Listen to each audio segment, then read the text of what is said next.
Kristo. Good evening po sa inyong lahat.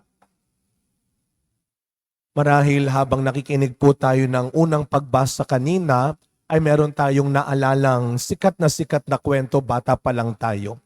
Sino bang hindi nakakaalam ng kwento ng maliit at ni malaki? Si David and Goliath. Kaya pag may nakikita tayong mga taong magkakatabi, alam mo para kayong si David at Goliath, parang yung mga sakristan natin ngayon, ano? Isang maliit, isang malaki. Parang yun ang nasa isip kagad natin, David and Goliath. At ano pong maalala ninyo noong nakaraang araw, paano nagsimula sa unang pagbasa natin nung Lunes ang paghirang kay David? Hindi siya ang inaasahan na pipiliing maging susunod na hari. Kaya nga, bago si David, ang daming iniharap sa Panginoon ni Samuel. Anong sabi ng Panginoon? Hindi, meron pa. Kasi ano ang sabi nila? Pwede ba siya? Napakaliit niya, napakabata pa. Anong sabi ng Panginoon? Ang sukatan at batayan ng tao ay hindi ang sukatan at batayan ng Diyos. At hindi natapos doon. Sa ating narinig na unang pagbasa, nagpatuloy ang panghahamak at pangmamaliit kay David ng higanteng si Goliath. Ano ang sabi niya? Sa ganyan mo lang ako papatayin. Hinamak-hamak, minaliit siya. Ano't baston lamang ang dala mo para ako'y talunin. Hinamak ang kakayahan ni David. At hanggang ngayon po, dala-dala ng marami, baka isa tayo kuminsan, ang ganyang pag-uugali. Hindi tayo pwedeng maghanap lang ng Goliath. Baka hindi natin namamalayan minsan, kahit sa loob ng bahay, kahit sa simbahan, kahit sa malalapit nating kaibigan, tayo ay nagiging Goliath sa harap nila.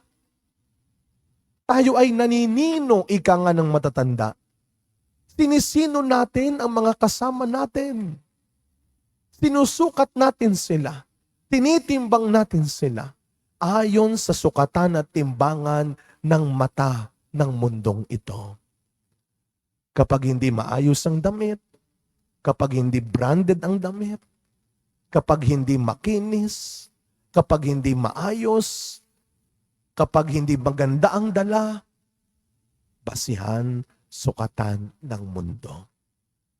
Pero anong ginawa ng Panginoon sa Ebanghelyo? Ano pong napansin natin nung linggo, piyesta ng Santo Niño? Anong ginawa ni Kristo nang tanungin siya? Sino ang pinakadakila? Anong ginawa ng Panginoon? Naalala po ninyo? Anong ginawa ng Panginoon? Kinuha ang isang bata at iniharap sa kanila. Ngayon, anong ginawa ni Kristo? Yung lalaking patay ang kamay, kinuha niya at iniharap sa kanila. Anong kakaibang turo yan? Inihaharap ng Diyos ang maliliit, mahihina, mahihirap bilang mga dakila. Bakit? Sapagkat katulad ng bata, katulad ng may sakit, napakaganda ng ating salmong tugunan ngayon. Ang poon ay papurihan, siya ang aking sanggalang. Anong sabi ni David? Ako'y lalaban sa ngalan ng Panginoon. At yun ang taglay-taglay ng mga dukha, ng mga may sakit, ng mahihirap at maliliit. Sa awa na lang ng Diyos, yun ang pinanghahawakan nila.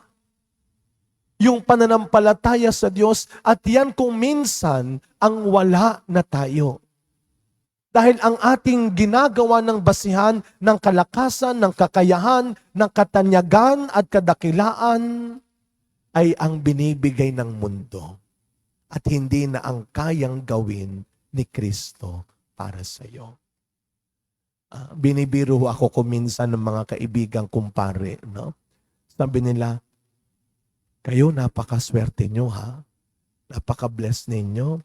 Bakit ang bilis ninyong maimbitahan ang nunsyo? Aba kami hirap na hirap. Ang nunsyo nakikita namin lagi sa inyo. Alam niyo po ang sagot kong biro? Because God loves the poor. Because the poor are God's apple of the eye. Sa isang banda, totoo po yun. Totoo yun. At yun ang wag nating kakalimutan. Every time that we acknowledge na hindi natin kaya pag wala ang Diyos, nadadagdagan yung kadakilaan point natin. Kapag tinatanggap natin na hindi natin alam lahat, kung hindi tayo tuturuan ng Diyos, nadadagdagan ang kadakilaan point natin. Dahil tatandaan natin, sabi ng Panginoon, ang nagpapakababa ay itinataas. At ang nagpapakataas ay ibinababa. Kaya sa pagpapatuloy na misa natin mga kapatid, hindi naman sinasabi sa atin na manatili na lang tayong mahina, mahirap, walang kaya at walang alam. Araw-araw dapat magsikap tayong maging mas mabuti, maging mas tama.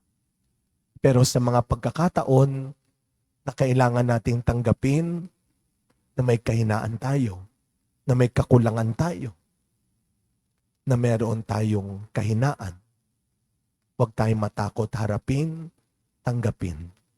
Dahil minsan, ang kahinaan natin, ang ginagamit ng Diyos upang ituro sa mundo, ibig sabihin ng kadakilaan. Amen.